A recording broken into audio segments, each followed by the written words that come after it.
Bonjour et bienvenue dans le 12e épisode du podcast Café Noir et Table Blanc par Le Bon Trait d'Union. Dans la vie, nous sommes des créateurs de contenu et comme je dis souvent, nous racontons l'histoire des gens aux autres gens. Mais cette fois-ci, ce que nous allons vous présenter, c'est notre histoire. Dans ce podcast, on a pensé à nos mamans, dont la fête est soit le 10 mai, soit le 7 juin, selon que l'on est au Canada ou en France. Comme dans l'équipe, on a des mamans des deux côtés de l'Atlantique, on voulait souligner l'occasion, plutôt 2 fois qu'une.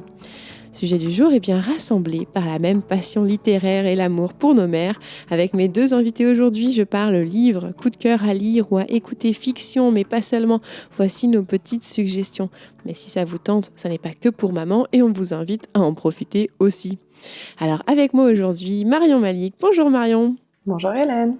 Quel plaisir de te retrouver autour du micro. Merci tellement d'être là. Alors Marion, pour ceux qui avaient manqué le podcast de l'art sous la Covid, eh bien, que je vous invite d'ailleurs à écouter, Marion dit « J'ai fait une maîtrise en création littéraire à l'université McGill et travaille actuellement pour une institution muséale montréalaise. Je suis très contente que tu sois là à nouveau. » Je suis très contente d'être virtuellement présente pour ce podcast. Et oui, Covid oblige, distanciation sociale aussi. Comme mon autre invité, Marion partage une passion pour le livre et les histoires. Alors avec nous aussi, Isabelle Muller. Isabelle qui fait partie de l'équipe de Le Bon Trait d'Union, qui a un bac en études françaises, majeur en études cinématographiques, un certificat en français écrit. Bref, vous l'aurez compris, j'ai avec moi les meilleurs pour vous faire découvrir des œuvres et des univers divertissants. Isa, tu es une habituée maintenant. Bienvenue. Allô. Alors, j'ai proposé à mes invités d'aller chercher des œuvres selon 4 thématiques. Une œuvre coup de cœur, une œuvre étonnante, une œuvre de non-fiction et une œuvre qu'elles n'ont pas encore lue, mais qui les tente grandement. Alors, je commencerai sans plus attendre, peut-être avant de rentrer dans les livres, j'aimerais vous entendre l'une et l'autre sur ce que ça représente pour vous, lire et les livres. Est-ce qu'on commence par Marion, peut-être ? C'est toute ma vie. Alors moi, la pièce la plus importante de mon appartement, à un point extrême où quand mon appartement a pris feu il y a quelques années, la première chose après le chat, où j'ai demandé des nouvelles aux pompiers au téléphone, c'était ma bibliothèque. Donc c'est vraiment c'est toute ma vie. J'ai toujours grandi avec des livres et puis c'est une passion qui me vient de ma maman. Donc ça allait très bien comme thématique de podcast. Et toi, Isa, est-ce que tu as cette passion aussi des livres qui se transmet à tes enfants aussi? Est-ce que toi, ça vient d'où? Je pense que ça vient aussi de ma mère parce que quand j'étais petite, elle nous amenait souvent à la bibliothèque. Puis j'avais vraiment beaucoup de plaisir à feuilleter les livres, elle nous lisait beaucoup d'histoires. Puis elle se plaît souvent à dire aussi que j'ai appris à lire en lisant des livres. J'ai tellement appris mes histoires de Disney, je me rappelle, c'était Cendrillon, Blanche-Neige, je savais par cœur. Fait que j'ai commencé à photographier les mots finalement et à les savoir. Fait que quand j'ai commencé l'école, moi, je savais lire. Puis ma mère, ça, c'était comme une méga fierté. Là. Ma fille, elle sait lire, elle a appris à lire toute seule en lisant. Puis j'avoue que j'ai toujours continué à lire, j'ai toujours aimé ce moyen-là de m'évader, je pense, puis de jamais m'ennuyer finalement. Parce que quand t'aimes lire, tu t'ennuies jamais. T'as toujours des nouvelles histoires à découvrir, t'as toujours... Puis je me rappelle, adolescente, c'était très drôle. Des fois, il y avait des soupers de famille, puis moi, je cachais un livre en dessous de la table pour pouvoir lire. Parce que ce que les adultes... Tu t'échappais des soupers de famille avec des livres? Tellement. Puis moi, je pensais que j'étais très discrète, tu sais. Puis là, j'avais, mettons, mon père qui disait qu'Isabelle revient parmi nous. Je suis comme, hein? Quoi? Mais tu sais, moi, ça m'intéressait pas nécessairement, leur discussion. Fait que je me cachais, là. Je me rappelle, à cette époque-là, c'était beaucoup des Agatha Christie, tu sais. Fait que je voulais savoir la suite. Je voulais savoir c'était quoi qui allait se passer. Fait que ça, j'avais de la misère à laisser mes livres. Ça, je m'en rappelle, là. J'allais chez mes amis, je marchais, puis j'avais mon livre dans les mains, là. Mon père disait, tu vas t'enfarger, mais non, j'avais développé une technique, là. Je voyais où je marchais, je tenais le livre, C'était, fait que j'avais vraiment de la difficulté à décoller de mes livres. Aujourd'hui, c'est ce qui arrive avec les cellulaires quand les gens traversent la rue. Mais toi, c'était avec le livre à l'époque? Oui, c'est ça. Mais quoique ça, je l'ai jamais fait avec les cellulaires, là. Je suis de la vieille école. Mais ouais, moi, je faisais ça. Tu vois Marion avec mes qui livres, hoche la tête, genre oui. Mais oui. Mais parce que moi, j'allais dire, c'est fou, avant Instagram, quand j'ai commencé mes études de littérature à l'Université de Montréal, j'allais à pied à l'université, je me revois marcher avec mes bouquins en me disant mais je vais me prendre un poteau, c'est pas possible. Maintenant je marche avec mon sel, voilà, c'est d'une tristesse. Et là on parlait justement de votre un peu héritage, peut-être cette passion transmise par votre maman. Est-ce que toi, Isa, qui est maman, est-ce que tu le transmets aussi aux enfants? Est-ce que tu les sens réceptifs aujourd'hui, même s'ils ont peut-être plus de sollicitations des écrans que dans notre temps? Je pense que oui. De un, ils m'ont vu lire depuis pas mal qu'ils sont tout petits. J'ai soit un livre où je leur faisais la lecture beaucoup, parce que pour moi, c'était un moment, même quand ils étaient tout petits bébés, là, qui mangeaient les livres plus que les regarder. J'avais les livres qui vont dans le bain en caoutchouc, les livres doudou, tu sais, qui touchent puis qui ont ce plaisir-là, plus tactile à la rigueur. Puis je les ai amenés très, très tôt aussi à la bibliothèque. Fait que moi, même encore aujourd'hui, ben là, ça est fermé la bibliothèque, là, mais je veux dire, même quand je les amenais à la bibliothèque, quand on pouvait, pour eux, c'était comme un peu une fête. Il y avait plein de livres. Puis là, Simone, elle faisait comme une pile de livres. Puis là, elle voulait que j'en lise sur place. Elle voulait en amener trop. Sa carte en contenait pas assez. Il y avait ce plaisir de découvrir. Puis il y a le désir aussi, eux, moi ça me fait rire, c'est de retourner tout le temps à la même histoire qu'ils connaissent, puis que là, sont capables aussi de te dire par cœur avant que tu tournes la page. Tu sais, ce plaisir-là, que si je me fie à ma mère, j'avais moi aussi. Puis encore aujourd'hui, pour faire des surprises, souvent, je vais commander des livres, parce que pour moi, ça, c'est pas une dépense inutile, un livre. Tu sais, c'est quelque chose vers lequel tu retournes ou que tu donnes à quelqu'un qui se transmet bien. Puis l'autre fois, on en a reçu par la poste, puis les deux se sont installés avec leur livre sur le divan, puis je voulais qu'ils viennent manger, puis c'était non, attends maman, j'ai pas fini ma page. Puis ils sont pas très vieux, là. Mais c'est drôle parce que je vous entends parler des livres, je vous regarde et puis vous avez, genre, je vous regarde à travers la caméra, encore une fois, distanciation sociale oblige, mais je vous regarde et vous avez quand même un grand sourire et je me dis c'est chouette parce que vous avez fait des études qui vous ont emmené à lire des œuvres que vous n'auriez pas forcément choisies ou pour lesquelles vous avez dû travailler. Donc il y avait quand même une notion d'obligation certaines fois avec certaines œuvres, mais vous avez maintenu, gardé, nourri cette passion pour la lecture l'une et l'autre. Oui, vraiment. Moi, je dirais qu'après mon bac, j'ai eu comme un petit down dans le sens que j'avais lu beaucoup de livres qui, à la base, ne m'intéressaient pas nécessairement. Ah, Marion a l'air d'approuver. Ah non, mais moi, j'allais dire, après ma maîtrise, ça m'a pris 1 an et demi pour lire un livre complet. Oui, puis moi, c'est drôle parce que le livre qui m'a fait raccrocher, parce que j'avais lu évidemment pas tous les classiques, mais beaucoup de classiques, j'appelais mes vieux français, puis que mon père a trippé, là, parce que lui, je les achetais tous, les livres, j'étais un peu maniaque, puis mon père, après ça, il reprenait la bibliothèque, puis il découvrait plein de livres comme ça, dont il avait entendu parler, parce que tout le monde a entendu parler de Zola puis de Balzac, mais c'est pas tout le monde qui les a lus. Fait que mon père était ben excité, puis moi, je trouvais ça drôle, parce que moi, comme j'avais été forcée des lire, il y en a pour lesquels j'avais pas éprouvé de plaisir, là. Je trouvais juste qu'il était long, Zola, dans ses descriptions, puis moi, il fallait que je fasse une fiche technique après. Puis mon père, lui, il me dit « Ah, mais mon Dieu, je me sens à l'époque. » Fait que là, tu sais, j'étais comme « OK, lui, il a vraiment compris le plaisir de cet auteur-là qui te replonge dans un univers. » Tandis que moi, j'étais vraiment déconnectée de ça à la fin de mon bac. Puis j'ai retrouvé le plaisir de lire, mais vraiment juste pour me faire raconter une histoire avec les Harry Potter. Ah ouais? Aussi niaiseux que ça. Ouais. Il en parlait partout. Puis moi et mon ami, avec qui on avait fait notre bac, les deux, on avait jusque-là des histoires de comme je disais tantôt, de vieux français, puis que là, on a dit, hey, elle doit pas être si bonne que ça, pourquoi tout le monde en parle, pourquoi, tu sais, il y avait un petit côté un peu critique, on voulait comme mettre notre grain de sel dans la discussion, puis finalement, on attendait la suite des autres livres, là, on capotait, on a vraiment accroché les deux. Fait que toi, Isa, c'est Harry Potter qui t'a fait revenir au plaisir de lire, et toi, Marion, est-ce que c'était un livre en particulier qui t'a fait revenir au plaisir de lire, ou c'était juste une occasion peut-être? Non, moi c'est Chanson douce de Leila Slimani, qui fait partie de mes livres préférés, même s'il est très dur, puis... on parle de la fête des mères, mais si vous êtes maman, ne le lisez pas, honnêtement. Je suis désolée, mais ça commence avec des enfants qu'on retrouve. Scène d'entrée, les enfants sont décédés et c'est la nounou qui a gravement fauté. Donc non, c'est pas un livre pour maman, ça. Mais moi, ça fait vraiment partie de mon registre, entre guillemets, donc les livres littérature contemporaine, auteurs ou autrices, françaises principalement, même si je lis beaucoup de littérature québécoise. Et du coup, c'est pile dans mon registre de genre de livre qui me plaît, et c'est comme un bon CD, tu lis le résumé, tu sais que tu vas le lire au complet, puis qu'il y aura pas de souci. Donc c'est vraiment celui-là qui m'a ramené à la lecture, mais ça a été long, périlleux, j'en ai essayé plusieurs, puis j'ai horreur de pas finir un livre, et vraiment pendant 1 an et demi, les quelques-uns que j'essayais, j'entamais 1, 2, peut-être 3 chapitres, je le posais, j'en commençais un autre, chose que j'ai jamais fait avant, et j'arrivais pas. Alors la bonne nouvelle, c'est que depuis, vous avez repris le goût de la lecture, et vous êtes là avec moi aujourd'hui pour partager des suggestions que vous avez. Alors, je commencerai peut-être par l'œuvre coup de cœur. Vous en aviez chacune une. Marion, est-ce que tu veux commencer avec la tienne? Quelle était ton œuvre coup de cœur que tu voulais nous présenter?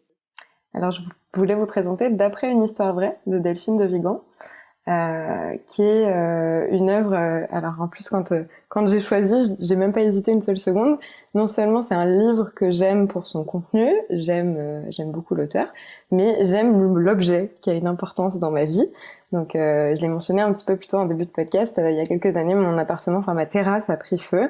Donc j'ai perdu seulement les meubles de terrasse, j'ai vraiment pas perdu beaucoup de choses matérielles et je n'ai pas perdu ma bibliothèque qui était un peu l'alléluia de cet incendie et incident. Par contre, le livre qui était sur ma table de nuit cette journée-là, c'était d'après une histoire vraie. Faut savoir que j'ai une préférence pour les livres en format classique, donc pas poche, si c'est possible. Après en voyage c'est plus compliqué, mais donc c'était les filles, vous pouvez le voir, mais la version pas poche de d'après une histoire vraie sur ma table de nuit. J'aime beaucoup les livres et l'objet, donc j'accorde beaucoup d'importance à l'objet. Je prête très peu mes livres, je fais très attention, je les ouvre pas complètement quand je lis, donc je craque jamais l'arrière de mes livres pendant que je lis. C'est vraiment, pour moi, c'est des œuvres d'art, autant l'objet que le contenu. Et celui-là, il était donc sur ma table de nuit, donc il a un peu de suie, des petites traces du passage des pompiers, des petites traces des écoulements du plafond, donc il est tout ondulé, et je l'aime d'autant plus parce qu'il a vécu cette aventure avec moi. Au-delà de l'objet, pour l'histoire, c'est le 8e roman de Delphine de Vigan, qui a écrit entre autres Noé et moi, qui est peut-être un peu plus connu parce que ça a été adapté en film, et surtout le très très connu Rien ne s'oppose à la nuit, qui était donc son 7e roman juste avant. Rien ne s'oppose à la nuit, ça a été sur le décès de sa maman, et ça a été un succès phénoménal, traduit dans beaucoup de langues, qui a reçu énormément de prix. Et d'après une histoire vraie, qui est donc le roman d'après, c'est vraiment sur le blocage de l'écrivaine qui n'arrive plus à écrire après un best-seller, qui est incapable, qui a vraiment le syndrome de la page blanche, qui a le blocage que j'ai eu complètement à un autre niveau, de ne plus pouvoir lire après avoir lu pour une maîtrise. Elle est plus capable d'écrire. Et donc elle rencontre un personnage de femme qui s'appelle L, donc la lettre L, qui va débarquer dans sa vie en se présentant un peu comme une fan, une amie potentielle, une confidente, et qui va, entre guillemets, un peu la prendre sous son aile et puis l'aider. Mais elle est à un stade où elle peut même plus écrire de courriel, en fait. Elle est plus capable d'écrire quoi que ce soit. Donc cette personne vient, puis petit à petit l'accompagne, écrit à sa place des petites choses, et lui propose d'écrire à sa place un roman, mais un roman qui serait dicté quand même par l'auteur. Qu'est-ce que t'as aimé dans ce livre ? Mais en fait, moi, j'ai vraiment une grosse passion pour le mélange de fiction, de réalité, cette espèce de barrière d'entre-deux. Et là, le défi que s'est lancé l'auteur, c'est d'écrire un roman qui a l'air vrai, mais qui est une fiction, mais avec plein d'incisions de vérité. Donc le personnage s'appelle Delphine, donc c'est sûr que c'est l'autrice. Elle vient d'écrire un best-seller, donc c'est sûr que c'est elle, mais en même temps, est-ce que c'est vraiment elle ? Puis tout le long, c'est cette barrière très fine entre les deux qui m'a captivée. Puis c'est vraiment, on lâche pas là, c'est comme un Agatha Christie, il y a vraiment un côté thriller psychologique où on veut savoir la suite. Et puis on voit cette personne s'immiscer dans sa vie petit à petit, la couper de tout le monde. C'est assez passionnant. Puis moi j'adore les livres qui mettent en abîme les écrivains en train d'écrire. Là, je trouve que ce processus-là est passionnant. Donc ça fait partie de loin de mes sujets préférés. Et est-ce qu'au niveau du langage, des choses, du français en tant que tel, est-ce que ça aussi, ça fait partie de ce que tu apprécies de cette œuvre-là ? Est-ce que l'écriture de cette autrice, c'est quelque chose qui te rejoint beaucoup ? L'écriture me rejoint, mais je pense parce que, encore une fois, j'ai un style... C'est horrible. Hier, quand tu nous as proposé les sections, j'ai regardé ma bibliothèque en me disant « Mon Dieu, je lis tout le temps la même chose ». Donc, je lis vraiment des fiction autobiographique, autofiction, c'est cette gamme-là, contemporaine, tout a été écrit après 2000, voire 2005. C'est parfait, tu complètes Isa, parce qu'hier, elle me disait que elle, tout ce qui était biographie, c'était peut-être moins ça. Tout à fait, oui. Mais moi, c'est beaucoup de l'autofiction, donc c'est souvent écrit roman, même si on se doute que écrit par des femmes, c'est très important. Et j'aime, en fait, tous les livres que j'achète ici, j'essaye d'acheter des éditeurs et des auteurs québécois. Mais en même temps, j'ai quand même certaines auteurs françaises que j'aime beaucoup et que je suis depuis des années. Donc en général, c'est ma maman qui m'envoie les livres de ces auteurs-là, où on se les prête, où on a chacune notre version. Donc Delphine de Vigan, elle s'inscrit dans la lignée de ces femmes que j'aime lire, comme Leila Slimani, ou Safia Azedine, qui fait partie de mes grandes favorites, ou Claire Legendre. Donc toutes ces femmes-là de la même génération, un peu qui écrivent pas de la même façon parce qu'elles ont chacune leur style, mais avec un ton quand même commun à une génération et à un pays, je pense. Alors, ton œuvre coup de cœur, c'était d'après une histoire vraie de Delphine de Vigan. N'ayez pas peur si vous n'avez pas le temps de prendre des notes, pardon, on va tout mettre en bas des notes du podcast. Et puis, je vais me tourner vers toi, Isa. Quelle était ton œuvre coup de cœur? Mon œuvre coup de cœur, c'est l'œuvre que je lisais quand tu m'as posé la question, que j'ai terminée tout récemment. C'est un recueil de nouvelles. D'abord, moi, les nouvelles, c'est un style que j'adore, que j'ai découvert assez tard, je dirais, parce que pendant mes études, c'était pas tant des nouvelles que je lisais. Puis j'ai découvert ça, parce que c'est ce que moi j'écris, parce que je me suis rendu compte qu'écrire, je sais pas moi, 150 pages, c'est beaucoup trop. J'ai pas cette patience-là. Je sais pas, pour moi, c'est pas assez rapide, ça va pas assez à Disons aussi que tu as l'essentiel. 2 enfants qui t'occupent beaucoup. Et Oui, donc, d'avoir aussi. en ligne le temps d'écrire 150 pages n'est peut-être pas facile. Ça va me prendre 10 ans. Tu sais, c'est pas réaliste. Donc, le format nouvelle est venu un peu... Je l'ai découvert aussi après mon bac, où là, justement, j'étais un peu tannée, à part les Harry Potter qui sont très, très gros. Fait que j'ai découvert le style de la nouvelle, j'ai découvert des auteurs que j'étais comme, waouh, on peut écrire en raccourci, entre guillemets, une histoire qui se tient du début à la fin, puis il n'y a pas de manque. Il y a pas... Tu sais, c'est pas comme si, ah non, mais il n'y a pas assez de détails, il y a pas... Donc, c'est Nuageux dans l'ensemble, un recueil de nouvelles de Julie Bouchard, qui, à la base, c'est une fille que je connais. Donc, j'ai travaillé avec elle. Fait que c'est sûr qu'il y avait un intérêt de découvrir ce que cette personne-là que je connaissais, mais pas énormément, là, je veux dire, une collègue, une ancienne collègue, qui décide d'écrire un recueil de nouvelles. C'est sûr que ça a piqué ma curiosité. C'est paru en 2015, donc c'est quand même assez récent. Et c'est très... c'est sombre, mais c'est pas déprimant. Mais tu rentres dans la psyché des personnages, puis tu découvres leur douleur, leur souffrance, mais qui est pas... Tu sais, un peu le principe, quelqu'un te demande « ça va bien », tu vas dire « oui, oui », parce que tu vas pas rentrer dans les détails de ton mal-être ou de ce qui se passe dans tes pensées qui peuvent être plus noires, dans tes ambitions, dans tes rêves qui ont pas fonctionné ou quelque chose. Tu sais, tu rentres pas au quotidien là-dedans. Mais là, on a comme une parcelle dans chaque histoire d'un personnage où on découvre vraiment, je dirais, une douleur, quelque chose qui est fondamental pour cette personne-là, qui est intrinsèque. Puis c'est tout en douceur, tout en finesse. Comme je dis, c'est pas rien d'agressant, même s'il y a des côtés, il y a des nouvelles qui se terminent très, très mal, mais c'est pas... Tu sais, t'es pas en train de pleurer, c'est juste t'as beaucoup d'empathie pour les personnages. Puis ça, j'ai vraiment aimé Donc ça. c'est sombre, oui, mais c'est pas déprimant peut-être. Oui, c'est ça, exactement. Oui. Fait que t'as beaucoup d'empathie pour les personnages, un petit côté, ça aurait été le fun si elle avait eu, je sais pas moi, une autre enfance, une autre, tu sais, t'as un petit Roland comme ça. C'est hyper réaliste. Fait qu'il y a des fois, ça te fait penser à des gens que tu connais ou à des histoires que tu as entendues. Puis, évidemment, comme j'ai dit, moi, ce que j'aime, c'est que c'est raccourci. Fait que tu vois à l'essentiel. T'as l'essence, puis ça, je pense que c'est l'art pur de quelqu'un qui va écrire une bonne nouvelle littéraire. C'est d'être capable de te donner l'essence et de l'histoire, de l'aventure, des péripéties ou quoi que ce soit, parce qu'il faut pas penser qu'il se passe rien. Au contraire, il se passe vraiment, vraiment beaucoup de choses. Puis, même dans la description, je veux dire, il y a des descriptions dans son livre, même s'il y en a que c'est juste une dizaine de pages. Tu vois et la personne à quoi elle ressemble, tu vois le milieu, mais c'est toujours aller à l'essentiel de l'émotion. Puis ça, je pense que c'est un travail très, très minutieux, très précis, puis j'ai vraiment aimé ça. Petit avertissement, par exemple, comme j'ai dit, c'est très sombre. Fait que pour la fête des mères, moi, personnellement, je pense pas que ma mère triperait présentement à ce que je lui fasse lire ça. Hein? Donc ton coup de cœur, oui, mais avec parcimonie si on veut le choisir pour maman dans ses journées heureuses. D'accord. Voilà. Mais on le garde dans notre liste puisque c'est ton coup de cœur, presque coup de foudre, si je comprends bien, parce que c'est ce que tu étais en train de lire quand je t'ai demandé quel était ton coup de cœur. Oui, tout à fait. Donc Nuageux dans l'ensemble de Julie Bouchard. Chouette. Alors moi, je m'étais dit, je vais pas vous parler de mes livres parce que je veux vraiment que vous ayez du temps de parler des vôtres et de vos suggestions. Mais comme j'ai un coup de cœur en ce moment, je voudrais juste le mentionner. Ça s'appelle La péninsule aux 24 saisons et moi j'aime tout de ce livre et je rejoins un petit peu ce que tu disais Marion. Je pense que le coup de foudre avec un livre des fois se passe dès l'objet, dès le moment où tu touches, où tu regardes la couverture qui d'un coup vient te chercher, t'interpelle. Et honnêtement j'aime c'est ça, la couverture, l'histoire, la longueur de ce roman. Pour moi, c'était un écrin de douceur qui enveloppe vraiment avec légèreté, sobriété, un retour vers soi, vers la nature.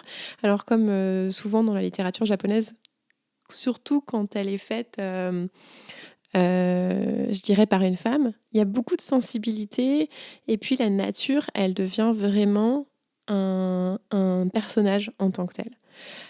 Donc je sais pas, moi j'ai trouvé que c'était un équilibre très cristallin, c'était un ode à l'impermanence qui est si, ancré dans la culture japonaise et puis, elle s'en va, elle quitte Tokyo où elle est créatrice de contenu d'ailleurs et elle s'en va à la campagne. Bah oui, Vous avez raté le roulement des yeux d'Hélène. oh c'est ça.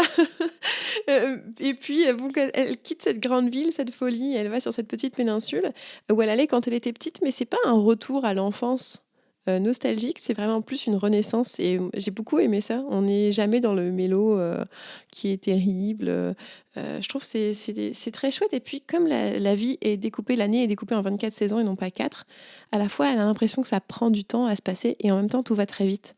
Il faut rien gâcher parce que, ben, très vite on va embarquer dans la nouvelle saison. C'est les nouvelles choses qui arrivent et encore une fois, c'est cette impermanence qui est soulignée là. Donc, une grande douceur, une magnifique légèreté, un ode à la liberté que moi j'ai beaucoup apprécié. Donc ça, c'était mon coup de cœur. Alors pour en revenir à la liste que je vous avais fait faire, je vous avais demandé de me parler d'une œuvre étonnante. Étonnante dans le sens, qui vous a pu vous interpeller, vous étonner dans son écriture, son ton, son propos. On pourrait commencer, avec toi Isa cette fois-ci. Et là tu es sortie complètement du genre que tu avais l'habitude de lire, qui était plus, les lectures classiques, un livre classique. Oui, vraiment. J'ai découvert, ça fait peut-être 1 an ou 2 seulement, l'univers des bandes dessinées. Je veux dire, je les connaissais quand j'étais plus jeune, là, j'ai lu des Astérix, les Schtroumpfs et autres, mais le côté plus roman graphique, je dirais. Puis ça, j'ai découvert en plus une bibliothécaire géniale là, qui m'a référé plein de titres que j'ai adorés, qui vont autant dans l'historique, dans le science-fiction totale, la plus jeunesse, plus adulte, tu sais que je veux pas que mes enfants les feuillettent parce que j'avais lu à un moment donné une bande dessinée qui était vraiment un roman policier graphique. Fait que c'était très explicite, fait que ça je voulais pas que mes enfants le feuillettent. Pourtant, il y avait un côté très attirant pour eux, là. Bande dessinée, tu sais pour eux c'est lecture jeunesse. Puis celui sur lequel j'ai vraiment accroché, j'ai commencé par le premier tome évidemment, c'est Magasin Général. Puis ça se passe au Québec dans un petit village des années 20. Puis il y a 9 tomes, puis c'est drôle parce qu'au début, les auteurs étaient censés juste en écrire 3. C'était supposé être une trilogie, puis finalement, ils se sont fait eux-mêmes embarquer par les histoires des personnages. Ils ont fait une trilogie d'une trilogie, en fait. Voilà! Mais c'est parce que le village en entier, t'apprends, tu sais, t'as la carte au début, là, tu sais, qui montre qui habite où, et bon, les gens se déplacent en charrette, il y en a une qui a une auto, c'est celle qui a le magasin général. Puis c'est parce qu'elle va faire ses commandes. Puis tu sais, c'est l'époque où, moi, mes parents, ils ont connu ça. Ils sont pas nés en 1920, là, mais je veux dire, le magasin général, c'est le centre du village. Et les gens marquent. C'est-à-dire que tu payes pas tout de suite. Fait que, tu sais, il y a tout le côté, on va te payer quand on va avoir eu nos récoltes, qu'on va avoir vendu, Fait que t'as tout cet univers-là, qui est très réaliste. Mais t'as aussi un côté, t'as un étranger qui arrive et qui va permettre à tout ce village-là de découvrir une autre culture et de s'émanciper finalement, surtout par la personnage principale, Marie, qui est rendue veuve, qui tient le magasin général toute seule, quand avant c'était plus le travail de son homme, de son époux. Et d'ailleurs, ce mari décédé, c'est le narrateur. Donc c'est super intéressant parce que l'histoire commence avec un mort qui pose un regard très rempli de préjugés, je dirais, sur ses semblables, sur sa femme qui est veuve puis qui est pas d'accord avec qu'est-ce qu'elle fait des fois, puis mais voyons qu'est-ce qui te prend de faire ça. Et Donc, lui aussi, c'est comme un narrateur qui est très pris dans le tissu de l'histoire, mais qui ne fait plus partie de la trame qui est en train de se jouer en fait. Puis des fois, c'est drôle parce que tu sens qu'il est il est pas présent tout le temps, mais il revient tout le temps. Puis à un moment donné, plus les tomes avancent, plus l'histoire avance et plus les personnages, j'allais dire, sont victimes d'une ouverture d'esprit parce qu'ils s'ouvrent à des nouvelles réalités en restant quand même dans leur petit village, mais en acceptant l'autre beaucoup plus facilement. Hein. Lui, il en vient qu'à plus trop juger. Lui aussi, il évolue là-dedans, puis à quasiment faire « Hey, j'aurais aimé ça, moi aussi, être là, finalement. » Fait que tout le monde vit cette espèce d'évolution-là, puis c'est fait. Les dessins sont magnifiques aussi, très réalistes. Et moi, ce que j'aime dans les romans graphiques comme ça, c'est quand dans le dessin, t'as un plus que le texte. Tu sais, si tu lis juste le texte, t'as pas tout ce qu'il te faut pour l'histoire. Donc là, c'est vraiment le sens même du roman graphique où il y a Oui, effectivement besoin du support de cette c'est image ça. qui vient appuyer le texte et là, on va vraiment se marier avec l'autre. Oui. Moi, ce que j'aime, c'est quand tu dis que c'est une série parce que ça veut dire qu'au prochain Noël, prochaine fête, prochain anniversaire, si maman a aimé ça, tiens, allez hop, tome 2 puis 3, Oui, puis on résout bien des problèmes. je pense même qu'ils vendent, il faudrait que je vérifie, là, j'ai pas, moi, je les ai empruntés à la bibliothèque, comme je dis, sous conseil de ma géniale bibliothécaire, mais je pense qu'ils vendent aussi, mettons, les 3 premiers tomes, tu sais, fait que tu peux même acheter un petit coffret comme ça, faire livrer, c'est génial. Puis c'est ça, moi, j'ai vraiment aimé. Puis ça, c'est plus, même s'il y a des sujets plus durs, entre guillemets, tu sais, il y a des décès, il y a des événements plus tragiques, mais c'est quand même une lecture qui te fait sourire, puis qui, dans l'ensemble, est quelque chose d'heureux.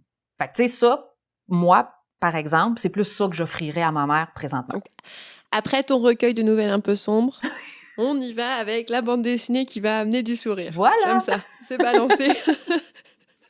Est-ce que toi, Marion, tu connaissais cette bande dessinée, le magasin Ouais, mais général? c'est drôle parce que j'étais en train de me dire, j'ai une super transition. C'est que moi, j'ai fait un cours de bande dessinée à l'Université de Montréal, dans lequel on avait étudié évidemment le magasin général. Et le projet final du cours, c'était d'étudier une maison d'édition de notre choix. Et du coup, j'avais choisi La Pastèque, parce que un de mes mandats que je m'étais fixé toute seule de faire mes études de littérature française au Québec, c'était de m'intéresser et de découvrir la littérature québécoise. Donc La Pastèque, qui est une maison d'édition qui, l'année où je rendais le projet, fêtait ses 15 ans, et donc avait plein d'événements et plein de séries particulières qui sortaient pour les 15 ans. Et en découvrant La Pastèque, j'ai découvert énormément d'auteurs talentueux et de dessins magnifiques. Et après, au Salon du Livre, c'est devenu mon stand préféré parce qu'à leur faire la file pendant 1 heure et demie pour obtenir une dédicace avec un dessin personnalisé, ça vaut beaucoup plus la peine que d'avoir un pour Marion, je me rappellerai pas de toi, bonne lecture C'est tellement vrai! sur un autre roman, je trouve. Et un des auteurs que j'ai eu la chance de rencontrer au stand de La Pastèque au Salon du Livre, c'est Ligné. Donc Ligné, c'est un auteur que j'avais découvert un peu par hasard avant de m'intéresser à La Pastèque. Et ensuite, La Pastèque a fait des éditions francophones de sa série Macanudo. Donc pour vous donner un parallèle pour ceux qui connaîtraient pas, mais qui connaissent sûrement l'autre, ça ressemble à l'univers un peu au style de Kino avec Mafalda. Donc dans mes cours d'espagnol, je suis probablement pas la seule, on avait des petits extraits de Mafalda pour apprendre l'espagnol plus facilement. Et Macanudo, c'est un peu ce style-là. Ligné, c'est aussi un auteur argentin. C'est une série qui paraissait dans le journal La Nación, donc chaque jour il y avait des morceaux de Macanudo. Puis les personnages principaux, c'est une petite fille, Henrietta, et son chat. Donc c'est des dessins assez simples, assez enfantins en apparence, un peu dans le même esprit que Mafalda, mais avec un propos derrière qui est extrêmement adulte, très poussé, puis avec plein de strates de compréhension, qui est quelque chose que j'adore, un peu comme dans Le Petit Prince. Est-ce que tu dirais que justement, parce que là tu parles des strates de compréhension, puis tout à l'heure Isabelle nous disait il y a des romans graphiques, elle n'aurait pas voulu que ses enfants tombent dessus, mais peut-être parce que celui-ci offre différents niveaux de lecture, est-ce que un enfant 6-8 ans peut le lire en se disant elle est très chouette cette petite fille avec son chat, mais qu'en fait la maman qui va le lire derrière va aller chercher un autre degré de lecture peut-être?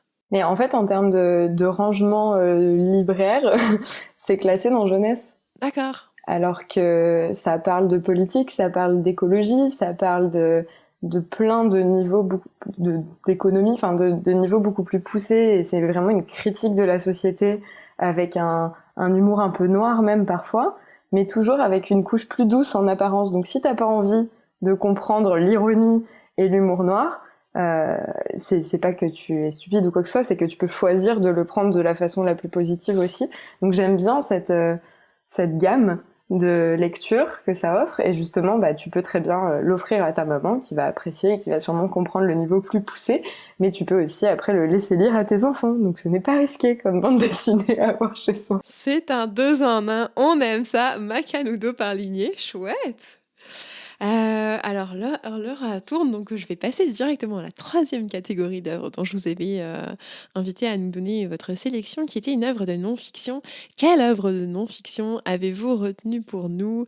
On va commencer peut-être par Marion, justement, taper la parole, vas-y. Alors moi j'ai choisi Nos héroïnes de Anaïs Barbeau-Lavalette et Mathilde 5 Mars. Donc Mathilde 5 Mars qui a fait les illustrations, Anaïs Barbeau-Lavalette qui a fait les textes. Si son nom vous dit quelque chose, c'est parce que c'est elle qui a écrit La femme qui fuit, qui est un roman québécois qui est paru il y a quelques années, gros succès. Donc en fait le titre complet c'est Nos héroïnes, 40 portraits de femmes québécoises. C'est une belle petite découverte que j'ai faite à la librairie Bertrand dans le Vieux-Montréal. Grâce à Claire, la super libraire de la librairie Bertrand. Et en fait, j'avais commencé à offrir des livres à un bébé de 1 an, donc aux parents du bébé, on s'entend, mais pour le bébé, en me disant qu'est-ce qu'on offre à un bébé. Et puis là, j'ai dit, je vais être cette espèce de tata qui offre des livres pour plus tard. Puis des livres importants. La bonne fée de la lecture, quoi. Exactement. Parce que j'ai pas de frères et sœurs, donc je ne serai pas tata, donc il fallait trouver un substitut quelque part pour offrir des livres. Jeter la dévotion sur cet enfant sur lequel tu allais jeter ton amour pour la littérature, j'aime ça. Oui, avec l'approbation des parents, évidemment. Donc j'avais commencé par offrir Histoire du sort pour filles rebelles, qui est, il y a 2 tomes qui sont sortis, ça présente des portraits de femmes importantes dans l'histoire, mais des femmes entre guillemets que tout le monde connaît quand même.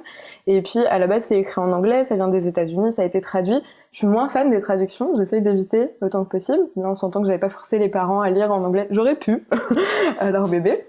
Mais du coup j'ai offert les versions françaises. Et puis dans la continuité, après avoir offert le premier, puis le tome 2, les anniversaires, les Noëls s'enchaînent, donc j'ai décidé de continuer avec Nos héroïnes. Et puis je me suis dit, là, quoi de mieux, sachant que c'est des parents français installés au Québec, qui ont décidé d'avoir une petite fille ici, qui est née à Montréal et qui va grandir ici, quoi de mieux que découvrir les héroïnes québécoises. Et donc le parti pris de ce livre-là, c'est un peu de faire découvrir les femmes oubliées de l'histoire du Québec, sans blâmer le Québec, parce que les femmes oubliées de l'histoire tout court, ça arrive, beaucoup. Voilà. Et donc ça va de sportive à donc il y a le club de tir à l'arc. Quand même. On ne savait pas. À des femmes qui ont eu un rôle plus au niveau scientifique, médical, qui ont fait des découvertes, des journalistes, des femmes politiques. Donc on traverse toutes les strates. Donc ça, c'est des petits portraits qui vont être sur quelques pages, c'est ça? Et puis tu vas avoir l'illustration. C'est 1 page par portrait. D'accord. Et une illustration. Donc c'est vraiment facile. Là encore, on est dans la section jeunesse en théorie. On s'entend que tout le monde apprend quand même avec ce format-là, et puis que ça s'adresse beaucoup aux adultes aussi, parce que c'est une façon de ne pas avouer qu'on ne connaît pas l'histoire des femmes québécoises. Est-ce que je peux vous en lire un pour vous montrer de quoi ça a l'air? C'est assez court. Oui, vas-y. Donc j'ai choisi le Cercle des fermières. Je me suis dit que c'était d'occasion. Fondé en 1915. Constance, Cordélia, Amédée et Alfreda vivent à la campagne. L'une fait les meilleures confitures de bleuets du monde, l'autre tisse, durant des mois, des Catalognes chaudes et colorées qui résistent au passage du temps. La suivante brode des rideaux si délicats qu'on voyage en les regardant onduler dans la lumière du jour. La dernière fait habilement valser ses doigts sur des tricots aux motifs vifs comme des feux d'artifice. Ces femmes sont des agricultrices. Leur quotidien suit le rythme du soleil. Entre le chant du coq et la traite des vaches, entre les semences et les récoltes, les fermières s'activent. Plutôt que d'œuvrer seules, elles travaillent ensemble. Elles admirent et partagent leurs techniques et se récompensent quand elles touchent à la perfection. Oui, il existe des médailles d'or pour la tourtière exceptionnelle ou la parfaite courte pointe. Il n'y a pas de petits travaux, et ce que les fermières fabriquent est admirable. Le Cercle des fermières a permis aux femmes agricultrices de briser l'isolement et de célébrer l'artisanat québécois. Quoi de plus d'actualité. Il y a aujourd'hui 650 cercles de fermières au Québec, regroupant plus de 34 000 artisanes talentueuses. Et est-ce que ça, c'est des choses qui existent encore, tu penses? Ah oui. Moi, je suis un peu néophyte là-dedans, mais... Oui, ça existe encore. Ah ouais. Oui. Et en fait, c'est classé par ordre chronologique. Donc on commence avec des femmes de l'histoire en 1600 et quelques, puis on va quasiment jusqu'à aujourd'hui. Donc là, on était sur la fin. 1915, on approchait d'aujourd'hui. Mais je trouve ça génial comme format. Donc c'est vraiment une fresque féminine du Québec, en quelque sorte. Oui. J'adore l'extrait que tu as choisi parce que ma grand-mère maternelle, grand-maman Laurette, pour ne pas la nommer, a été présidente du Cercle des fermières de Fermeneuve. Oh, et moi, génial. J'ai hérité. Ah oui, vraiment, là. Puis, tu sais, c'était important, là. C'était un statut important. Puis, elle se réunissait, je pense, 1 fois par semaine, et ils ont même écrit un recueil de recettes. Un livre de recettes qui étaient les recettes de toutes les fermières, entre guillemets, qui étaient dans le club. Et moi, je l'ai pris, je disais à ma mère, moi, je veux les recettes de ma grand-mère et des autres grand-mères, mais ça s'adressait à des gens qui savaient vraiment cuisiner parce qu'il n'y a pas toujours des quantités. Aïe! Tu sais, c'est comme, mets un peu de ci, un peu de ça, puis tu vas avoir une magnifique tourtière. Ou c'est comme, ouais, mais c'est parce que moi, j'en ai jamais fait. Faut-tu me dire la quantité, faire ma pâte? Elle dit, faites une pâte. OK? Mais moi, c'est pas dans mes gènes de faire une pâte. Fait que ça m'a fait réaliser que pour elle, c'était des trucs qu'il n'y avait pas à donner à... Tu sais, en tout cas, c'était toute une autre culture de... C'était déjà connu, quoi. Oui! Fait que ça m'avait fasciné. J'avais vraiment lu ce livre-là comme un petit roman écrit par ma grand-mère, parce que c'était elle qui avait comme compilé les recettes. Elle était prof à l'époque, ce qui était aussi très, très important, là. Elle était comme une femme importante dans le village à cause de ça, en élevant ses 10 enfants et tout. En plus. Puis je m'étais dit, si elle, prof, a même pas pensé écrire tout ça, c'est parce que ça allait vraiment de soi, là, que tout le monde savait ça. C'est une base dans ton éducation. Fait que bref, j'avais lu ça, puis Écoute, moi je dis que prochain potluck d'équipe, faut que tu nous essayes une recette comme ça. Oh mon Dieu, OK. Mais on va pouvoir se voir et la faire goûter. Ouais, c'est ça. mais cela dit, ça fait quand même une super transition. Encore une fois, bravo, parce que Isabelle, toi, ton livre que tu as choisi, ton œuvre de non-fiction, c'est Jardiner avec Marthe. Est-ce que tu veux nous parler de ce coup de cœur-là? Tellement. Puis, faut pas oublier le sous-titre qui est « Viron pas fou », qui est vraiment quelque chose qui me parle. Ça, c'est son deuxième tome. Le premier, c'était « Jardiner avec Marthe », c'est pas plus compliqué que ça. Et ça, c'est quelque chose qui me parle énormément. Moi, j'adore jardiner. J'ai déjà écrit un texte là-dessus, comment pour moi, c'est zen, jardiner. Le retour à la terre, le contact avec la nature et tout. Et il y a un peu de ça dans son livre, mais il n'y a pas que ça. Je veux dire, tu pourrais ne pas jardiner pantoute, habiter dans un bloc appartement avec un petit balcon, puis tu vas aimer son livre, parce qu'il y a un côté autobiographie. Elle parle d'elle, elle donne des recettes, elle donne des trucs pour jardiner, mais pas des trucs... Mais est-ce qu'elle donne des quantités avec ses recettes, Martha? Oui, on peut les faire, mais elle donne des recettes pour cuisiner aussi des mauvaises herbes. Tu sais, une soupe ou une salade de mouron, je sais comme que c'est ça, un mouron. Puis là, tu as une image qui explique, c'est une mauvaise herbe qui pousse dans ton terrain, tu veux l'arracher, ben pourquoi pas la cuisiner? Tu as des recettes, le pissenlit. Je savais que les feuilles de pissenlit se mangeaient, mais je savais pas que la racine, tu peux la râper puis mettre ça dans une salade de légumes. Ah ben... Tu peux faire du miel avec les fleurs aussi. Oui, ben c'est ça. Fait que tu sais, elle donne tous ces trucs-là en voulant dire, ben regarde, même si t'as pas un jardin potager si gros que ça, ben ton pissenlit, il se mange. Puis là, j'étais toute contente parce que je l'ai... Ça fait un petit bout que je l'ai lu, ce livre-là, puis là, j'ai replongé dedans un peu. Puis elle disait, quand t'as plein de pissenlits, c'est parce que ta terre est bonne, est riche. Fait que j'ai une maudite bonne terre chez nous, hein, on s'entend? Première bonne nouvelle. Non, mais tu vois, moi, j'étais comme, oh yeah, c'est une bonne affaire. Puis, il y a un côté, tu sais, il y a les trucs de plantes, mais qui sont pas, elle va pas te dire, il faut qu'entre telle heure et telle heure, ton jardin soit ensoleillé, arrose le soir, le midi, tout le monde se contredit dans ces affaires-là. Mais ça va avec le gros bon sens. Puis ça, moi, ça me parle beaucoup. Tu sais, tu vois que t'as tes feuilles qui ont le bout jaune ou qui tombent, t'as sûrement tel insecte. Fait qu'arrache-les, mets-les ailleurs, jette celles qui sont contaminées. Tu sais, c'est une base qui est facile à faire, puis que t'as pas 20 pages d'explications trop ardues que moi, petite jardinière du dimanche, j'ai pas le temps. Puis tu me disais que t'aimais aussi le personnage de qui elle est, parce que c'est une dame qui est très... pas pour faire des mauvaises blagues avec les fleurs, mais qui est très haute en couleur, si j'ai bien compris. Vraiment, c'est une excellente communicatrice. Elle a été découverte d'ailleurs par des vidéos qu'elle a mis sur YouTube, puis c'est devenu viral, parce qu'elle est très, très drôle. Elle a vraiment comme un sens de l'humour assez incroyable. Elle voit des doubles sens, des triples sens un peu partout, où toi, tu les vois pas. Moi, je l'avais découverte à Salut Bonjour, pour ne pas nommer l'émission, où elle faisait une capsule, puis finalement, l'animateur, il braillait de rire, puis il était plus capable, fait qu'elle a pris le contrôle de ce segment-là en se trouvant bien drôle.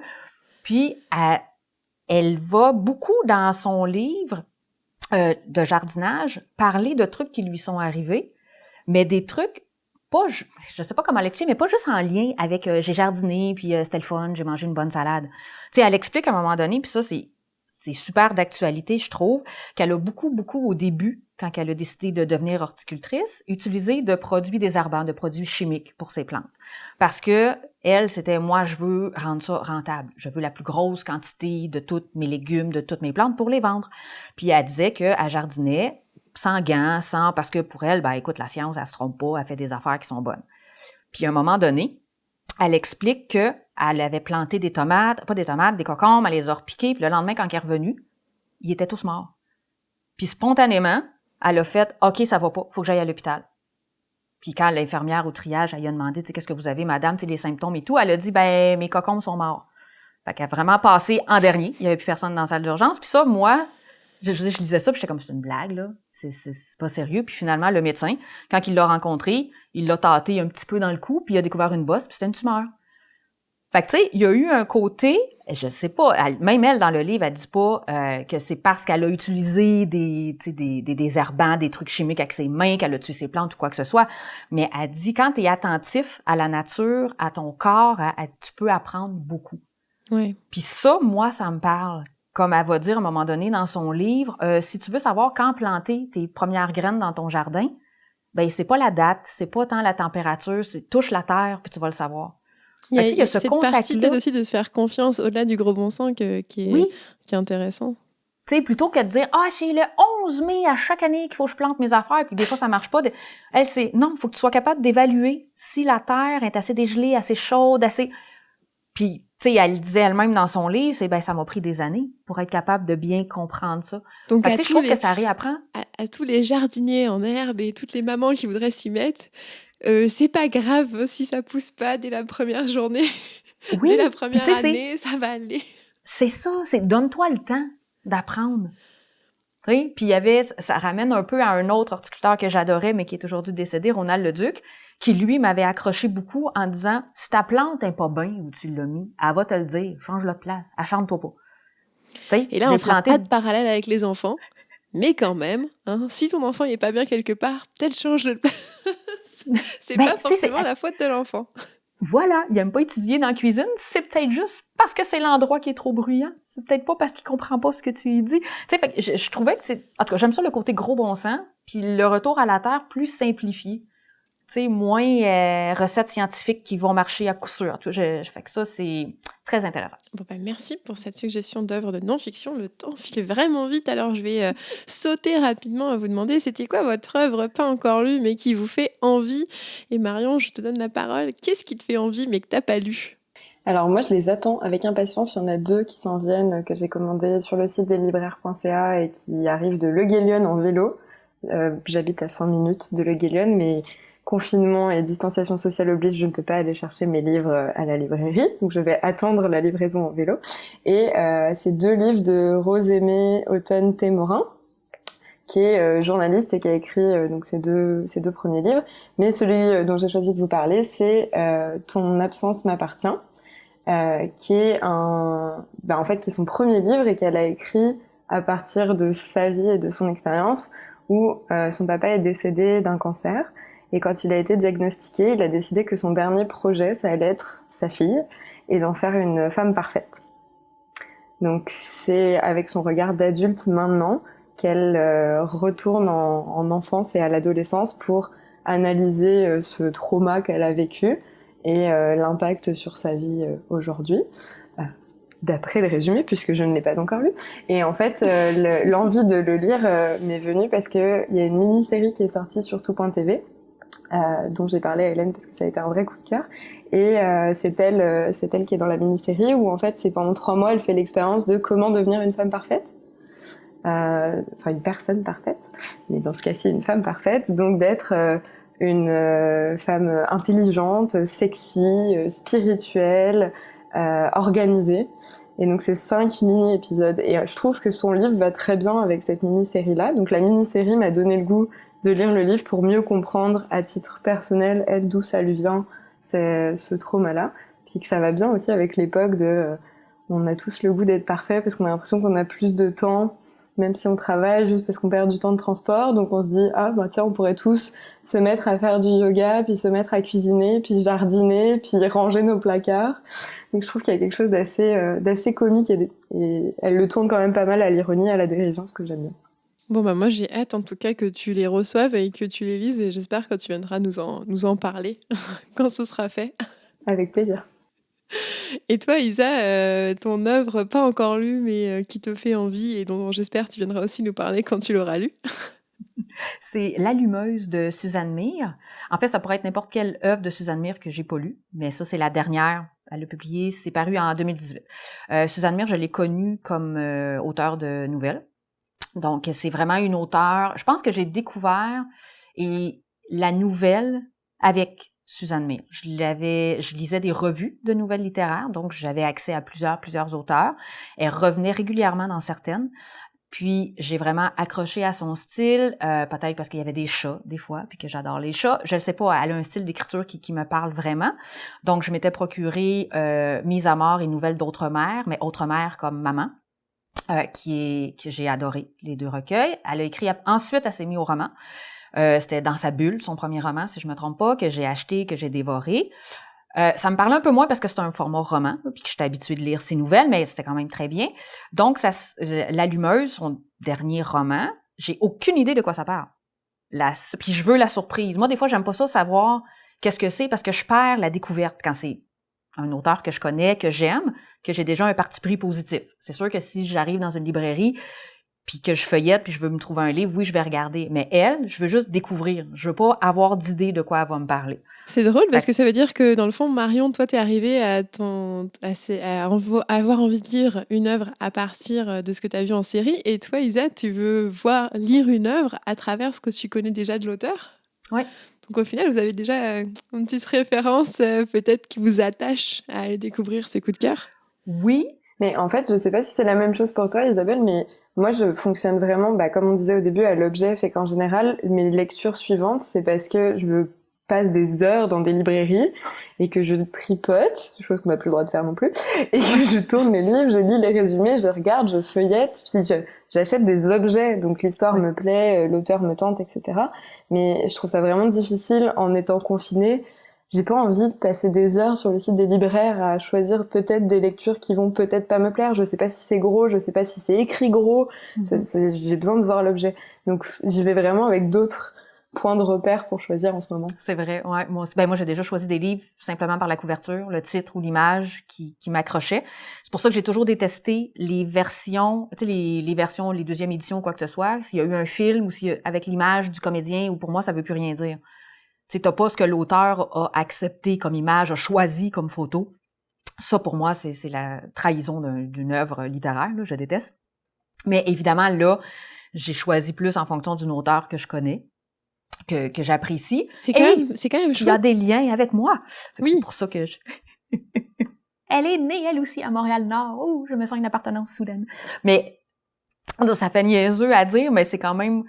Moi, ça me crée un petit « Ah, j'ai un lien avec quelqu'un que j'aime tant que ça », quand finalement, c'est un lien, un lieu de naissance. Là. Tous les auteurs québécois ne me plaisent pas puis sont nés au Québec comme moi, là, je veux dire, mais quand t'aimes quelqu'un, je trouve que tu cherches un petit peu toutes les ressemblances possibles, inimaginables. Là. Elle aime les chats, je capote. Oh yeah, elle aime les chats comme moi.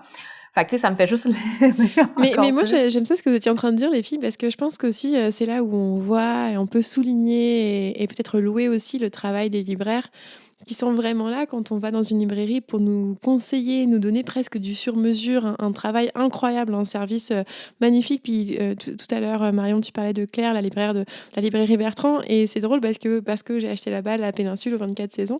Elle m'avait conseillé d'autres œuvres d'une autrice qui est japonaise mais qui vit à Montréal. Vraiment, je pense que c'est une belle façon de montrer que là, on se raccroche un petit peu aux choses qu'on connaît pour choisir et parler d'une œuvre qu'on a envie de lire. Mais c'est vrai que ça permet de souligner le travail incroyable que font les libraires à nous aiguiller, à nous aider, à nous donner envie aussi. Non, et puis même la mise en place dans une librairie des livres, les livres que tu choisis de mettre dans une vitrine. Enfin, je veux dire, il y a vraiment un travail en arrière qui me manque profondément en cette période de confinement. Et quand je disais que chaque objet a de l'importance, c'est que je peux te dire exactement où j'ai acheté chacun de mes livres, dans quelle librairie. Puis c'est important que ce soit dans des librairies indépendantes, québécoises. Enfin, je veux dire, il y a comme tout un process autour de la lecture qui dépasse juste le simple fait de lire, je trouve. Ben oui. Ben, c'est pour ça que moi, je déteste les livres numériques. Je comprends le côté pratique, là, puis ça peut se trimballer partout, quoi que ce soit, mais pour moi, rien ne vaut le contact avec un vrai livre. Même s'il n'y a pas d'image, là, c'est pas ça le point. Puis je sais pas, il y a une odeur, il y a un toucher, je rentre dans un univers particulier quand j'ai un vrai livre dans les mains. Plus que si j'ai encore mon téléphone ou mon ordinateur pour lire quelque chose. Pour moi, c'est pas le même. Pourtant, le texte va être pareil, là.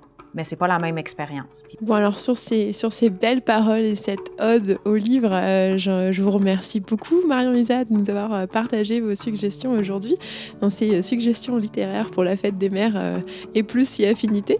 Moi, je pourrais pas clore ce podcast sans, pour la fête des mères, justement, vous donner le coup de cœur de la mienne. Ma maman qui m'a vivement conseillé la trilogie du chat du Dalai Lama de David Michier, que je n'ai pas encore lu, mais que je promets de lire, parce qu'au final, elle m'en parle avec beaucoup d'insistance. Et je me dis que pour elle, peut-être le plus beau cadeau de la fête des mères que je pourrais lui faire, ce serait de le lire et d'être capable d'en parler avec elle. À toutes les mamans, avec un peu d'avance, merci, nous vous aimons, nous vous souhaitons une joyeuse fête des mères. Et puis, bien, les deux filles qui étaient avec moi, vraiment un gros merci. Merci à toi, Hélène. Merci à toi. Pour nos prochains épisodes, et bien sur nos réseaux sociaux, Instagram, Facebook, mais aussi le site internet de lebontraitdunion.com pour les mises à jour, les récentes publications.